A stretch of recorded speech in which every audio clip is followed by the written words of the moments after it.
A artrose ou osteoartrite é um processo crônico degenerativo progressivo das articulações e que afeta principalmente as articulações dos joelhos, dos quadris, das mãos e da coluna vertebral. A artrose é a principal causa de dor na população idosa, traz uma limitação funcional importante e um grande impacto na qualidade de vida das pessoas. O diagnóstico com maior frequência é feito a partir dos 50 anos e a incidência de artrose vai aumentando junto com o aumento da idade. Com o aumento da expectativa de vida das pessoas é cada vez maior o número de pessoas passando uma grande parte da vida convivendo com o problema da artrose. E como que ocorre o processo da degeneração dessas articulações no processo da artrose? Como existe uma participação muito importante do processo do envelhecimento, existe uma característica muito importante que é a chamada senescência celular ou envelhecimento celular das células que são as células formadoras da cartilagem que reveste a superfície do osso no local das juntas, das articulações. Então, existe um osso em contato indireto com o outro através dessa estrutura da articulação, onde esse osso é coberto por uma capa fina de cartilagem que é produzida por células chamadas condrócitos. Então, existe o osso de um lado revestido por uma capa fina de cartilagem e o osso do outro lado também revestido por uma capa fina de cartilagem. A junta, a articulação, ela é revestida externamente por uma membrana chamada membrana sinovial que produz um líquido lubrificante que diminui então o atrito entre esses dois componentes da articulação. A cartilagem que reveste as articulações, ela não tem vasos sanguíneos, nem terminações nervosas, nem inervação. Então, por si só, as cartilagens das articulações elas são indolores. Mas nesse processo de envelhecimento vai ocorrendo um desgaste dessa cobertura da cartilagem sobre o osso, e então uma parte do osso, que é chamado osso subcondral, aquele que serve de suporte para o depósito da cartilagem, esse osso tem terminações nervosas e também vasos sanguíneos e ele é muito sensível à dor. Então, quando existe o desgaste da cartilagem, o osso abaixo da cartilagem fica exposto e sofre então o atrito com a cartilagem ou o osso do outro lado, e isso gera dor, a movimentação, que é uma das características da artrose, embora exista também outras, como por exemplo, uma certa rigidez dessa junta e, além disso, pode ocorrer também, em decorrência de um processo inflamatório crônico, um certo edema, um inchaço dessas juntas. Como que esse processo do envelhecimento das células da cartilagem, os condrócitos, afeta essa estrutura toda das juntas? As células, quando sofrem um processo de envelhecimento, elas perdem a sua capacidade de multiplicação. Os condrócitos já são células que têm uma capacidade limitada de se multiplicar para repor o tecido perdido.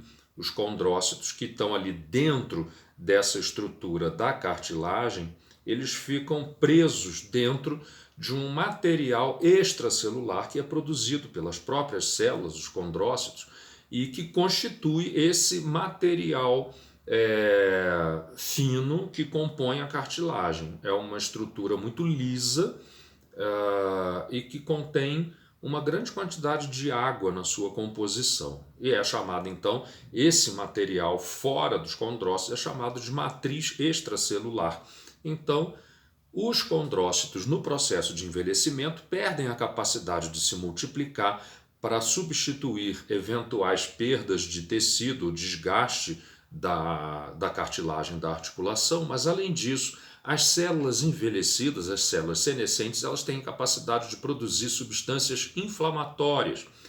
Substâncias essas que vão atrair células de defesa do sistema imune, que vão se infiltrar no tecido da articulação, trazendo então um processo inflamatório que se torna crônico, mas também essas células, os condrócitos, no processo do envelhecimento, produzem substâncias que destroem, como que digerissem essa matriz extracelular. Então, nesse processo do envelhecimento dos condrócitos, células da cartilagem, vai havendo uma destruição de toda essa estrutura da cartilagem. É um processo lento e progressivo. Mas não é apenas a cartilagem em si que vai sendo destruída no processo da artrose ou osteoartrite. Existe também uma destruição das fibras de colágeno que fazem com que esse tecido da cartilagem fique aderido ao osso que está logo abaixo. Então existem fibras de colágeno, existem vários tipos de colágeno. O colágeno que tipicamente é responsável por fixar essa capa de cartilagem ao osso logo abaixo é o colágeno do tipo 2. Então esses condrócitos no processo do envelhecimento produzem enzimas que destroem o colágeno tipo 2 e com isso então diminui essa aderência da estrutura da cartilagem ao osso que está ali logo abaixo. Então vai havendo uma desorganização de toda essa capa de cartilagem que está revestindo o osso na articulação. Mas além disso, existe também uma degeneração desse osso logo abaixo da cartilagem. Então, nesse processo inflamatório crônico, existe uma ativação de células do osso que são chamadas osteoclastos. Os osteoclastos têm a capacidade de destruir o tecido, os depósitos de minerais que se formam no osso. Então, o aumento da atividade de osteoclastos por causa desse processo inflamatório crônico vai levando a um enfraquecimento da estrutura do osso que fica logo abaixo da cartilagem, onde a cartilagem se deposita. Por causa disso, vai ocorrendo uma série de fraturas microscópicas desse osso logo ali abaixo da cartilagem. Nesse processo de formação dessas microfraturas, normalmente existiria uma substituição do osso fraturado por um osso novo, processo esse que é realizado por células chamadas de osteoblastos. Porém, a atividade dos osteoblastos é diminuída no processo inflamatório crônico e esse tecido fraturado do osso acaba sendo substituído por uma área de fibrose, ou seja, são outras células que entram em ação, que são os fibroblastos, e que produzem então um tecido de colágeno que não é mineralizado. Então começam a se formar pequenas áreas de um tecido fibroso que não é mineralizado, não é um tecido ósseo, que não tem a mesma resistência às pressões, às tensões a qual a junta é submetida no processo de uso da própria musculatura em função da gravidade e do peso que se carrega. Então, essa estrutura do osso que serve como uma espécie de substrato para o depósito, para a formação da cartilagem na articulação, ele vai sofrendo uma desagregação também. Algumas áreas vão sofrendo necrose e se formam então pequenos cistos, são áreas que na radiografia têm um aspecto de um vazio, mas na verdade são áreas de necrose que ficam logo abaixo da superfície da articulação, na extremidade do osso nessa estrutura da articulação.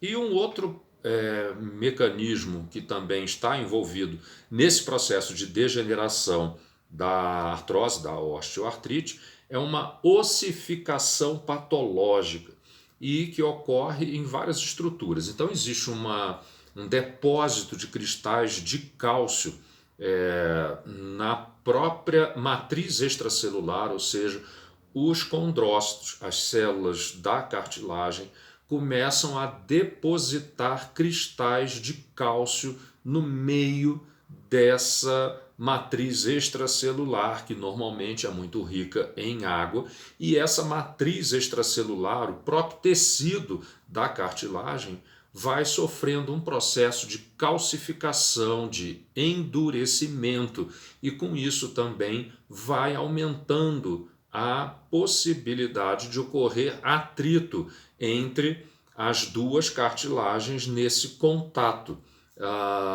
justamente pela perda de água na articulação. Existe também uma outra forma de calcificação patológica, que é o crescimento do chamado osteófito, que é um prolongamento do osso para dentro dos tendões que se inserem no osso próximo às articulações. Então, esse aspecto de crescimento pontiagudo do osso para dentro dos tendões que se ligam nas estruturas em volta das juntas recebe o nome popular de bico de papagaio, justamente por causa do seu aspecto nas radiografias. Esse não é um termo técnico. Então, os osteófitos são uma manifestação até muito precoce de desenvolvimento da artrose, da osteoartrite, que se apresentam na radiografia muitas vezes antes da pessoa desenvolver a dor e as limitações funcionais que esse transtorno do envelhecimento traz. Quando esse processo de formação dos osteófitos acontece nas vértebras, principalmente da coluna cervical, que tem uma mobilidade maior, esses prolongamentos dos ossos podem trazer uma série de complicações, como, por exemplo, eles podem comprimir a faringe, levando a uma dificuldade de deglutição, podem comprimir laringe, prejudicando a fala, e podem até mesmo prejudicar a respiração. Eles podem comprimir artérias vertebrais que levam sangue para o cérebro, e com isso, ao girar a cabeça, pode-se formar um déficit do fluxo de sangue para o cérebro, gerando manifestações agudas de comprometimento neurológico, como, por exemplo, até mesmo desmaios. Então, a pessoa, ao girar a cabeça, pode ter uma interrupção de fluxo de sangue para uma área extensa do cérebro, e a pessoa, então, pode acabar perdendo a consciência em função disso. Mas existem outras manifestações menos dramáticas, como, por exemplo, tonturas, perda de sensibilidade, dormência ou diminuição de força em alguma área do corpo. A visão pode se tornar dupla e pode haver também uma certa confusão mental em decorrência dessa artrose dos corpos vertebrais, das vértebras na coluna cervical. O tratamento da osteoartrite ou da artrose é basicamente um tratamento sintomático, ou seja, para diminuir as dores. É um tratamento que não é eficaz no longo prazo porque não interfere no processo da doença, no processo degenerativo. E muitos desses medicamentos, eles não podem ser usados por longo prazo, como, por exemplo, anti-inflamatórios, porque acabam trazendo uma série de consequências prejudiciais, efeitos adversos, como aumento da acidez do estômago, desenvolvimento de gastrite ou mesmo de uma úlcera péptica, alteração da função renal com prejuízo inclusive de longo prazo. A pessoa pode desenvolver uma insuficiência renal por uso prolongado de anti-inflamatórios, descontrole da pressão arterial, principalmente em pessoas que já são hipertensas, mas mesmo em pessoas que não fazem uso de medicamentos contra a pressão alta. Enfim, existe uma série de efeitos colaterais que impede o uso desses medicamentos no longo prazo. Outros medicamentos, como os derivados de morfina, também acabam sendo usados muitas vezes em função de uma intensidade muito grande da dor e da impossibilidade de usar anti-inflamatórios por um prazo maior, mas os derivados de morfina são analgésicos potentes, mas que também trazem uma série de efeitos colaterais, e principalmente na população idosa, como alteração das funções cognitivas. Então a pessoa pode desenvolver um quadro de confusão mental e que muitas vezes os familiares acabam suspeitando de o desenvolvimento de um acidente vascular cerebral, um AVC, ou até mesmo de um quadro de demência, e na verdade a pessoa está apenas tendo uma alteração de funções mentais pelo uso de derivados de morfina. Esses medicamentos também, de modo geral, trazem uma diminuição significativa do funcionamento intestinal, com fezes mais ressecadas e uma prisão de ventre, uma constipação intestinal muito acentuada, que faz com que essas pessoas precisem de fazer lavagem intestinal, porque nem com o uso de laxantes muitas vezes não é possível resolver esse problema dessa prisão de ventre. Então, esses medicamentos têm muitos efeitos colaterais e é preciso encontrar caminhos alternativos.